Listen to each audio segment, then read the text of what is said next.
So you're looking for your first lighting setup as a cinematographer? Good news, I'm gonna go through a ton of different lights, and at the end of this video, if you stick with me, I'm gonna give you my recommendation on what is the best light for your first purchase.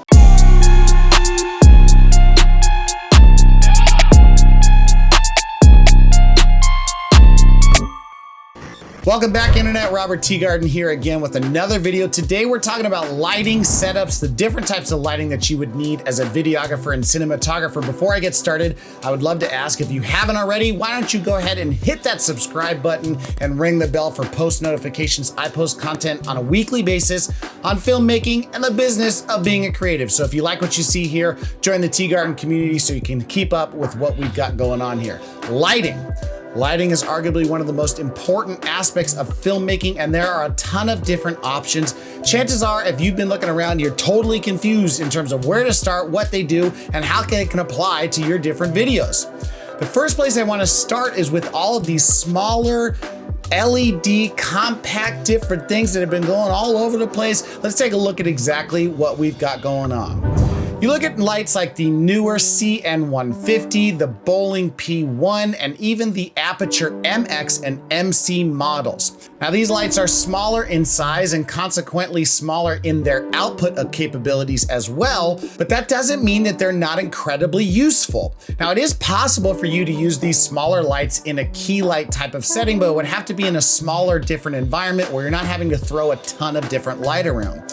With that being said, however, I tend to use these lights in different applications as kickers, fill lights, hair lights, and to accent certain pieces of my set that I want to bring out or to add interest to my picture.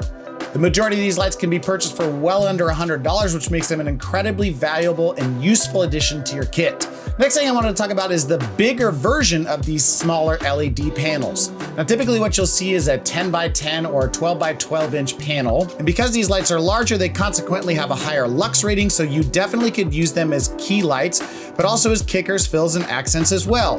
Now, these are very popular lights, and consequently all manufacturers make some version of these types of lights. I'm gonna link to a bunch of them down in the description below, so make sure you check out the one that corresponds with your price point.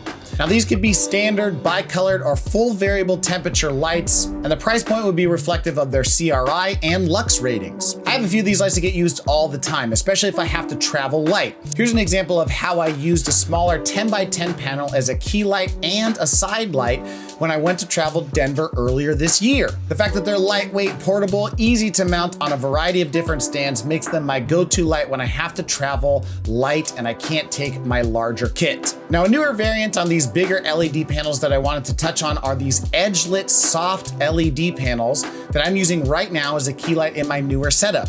You've probably seen these being used in a bunch of different streaming setups here as well. Now, Aesop Vox did a cool video segment on his channel where he took apart one of these lights to show the inner workings. The light source is actually on the outer rim of this light shining inwards, and then it's reflected out through this kind of thicker, almost perforated paper. Now, this really cool design actually gives us the ability to have thinner lights that actually still give us bright, diffused, soft light, which makes them a really viable option for compact spaces. Now, the other thing I wanted to touch on briefly are these tube lights that we're starting to see quite a bit of. Tube lights like Quasar, Kino Flow, and even the Nanlite Pavo tubes. Now, I did a video on a Nanlite Pavo tube a few weeks ago. You should definitely check that thing out if you haven't. I'm actually using it right now to throw some color on this back wall as well. Now, while you typically don't see them used as key lights, I have in various instances. Most of the time you're seeing them as very specific creative decisions that are being used a lot in music videos. Now, next, I'd be remiss if I made a video about lighting and I didn't reference the old school Fornell lights. If you've ever seen a picture or video of any of the old TV shows or movie sets, you've definitely seen these lights before. Most of the time, they're a lot bigger and they're throwing a ton of light out of these particular lights. Most of these lights are tungsten and they're colored with different types of gels. Now, while most of these lights are very expensive and something I wouldn't recommend to smaller creators, there are a few options that are really practical that I use all of the time. Specifically, this RE 150 watt version or any of the kind of knockoff versions are things that are really valuable to add to your kit. I use these all of the time at weddings, especially in low light situations. The round light, especially with a shallow depth of field, just gives this beautiful edge light and shape to the room. And it's something I found, especially in slow-mo, is just this very beautiful accent to the video. The other thing that I use them for is to give the impression that it is a practical light and lighting kind of the front side of a product that I'm trying to use or a scene I'm trying to use. Here are a couple of different shots that I've used this technique for in the past. It's something that really works out very well, but it's a very specific, unique application. Next are COB LED lights. One of the most popular versions of these is the Aperture 120 and 300D, and there are hundreds of videos talking about the details and specifics of these particular lights, so I won't go into all of that stuff here, but what I will say is that these lights are incredibly powerful, and with a bunch of different Bowings mount modifiers, you can really shape and create a variety of different looks that are going to work for your video. Now, the thing with these lights is that they're definitely larger in profile and they take up a bunch of space, especially when you start to add modifiers on them. I have the 120D and it comes with me on any major shoot that I have to do. It's really that important to me. The advantage of this light is the high quality, powerful, but soft light that I use to shape and adapt a bunch of different situations with modifiers and placement. Now, here are a bunch of examples of how I've used just this one light to create a bunch of different moods. So what do I recommend to you for your first light as a cinematographer?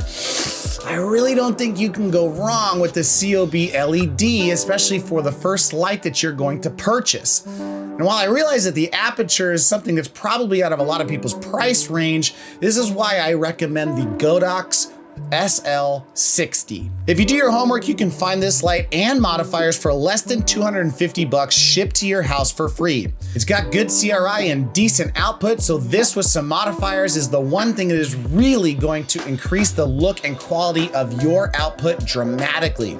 So like I said, guys, I put a ton of different links to these products in the description below. They are affiliate links, but it really does help this channel out. Like I said, if you liked the video, please like the damn video. And if you haven't already and you enjoyed what you saw today, consider subscribing and ringing that bell for post notifications. Until next time, ladies and germs of the internet, this is Robert Teagarden with another video in the can. We will see you guys in the next one. Peace.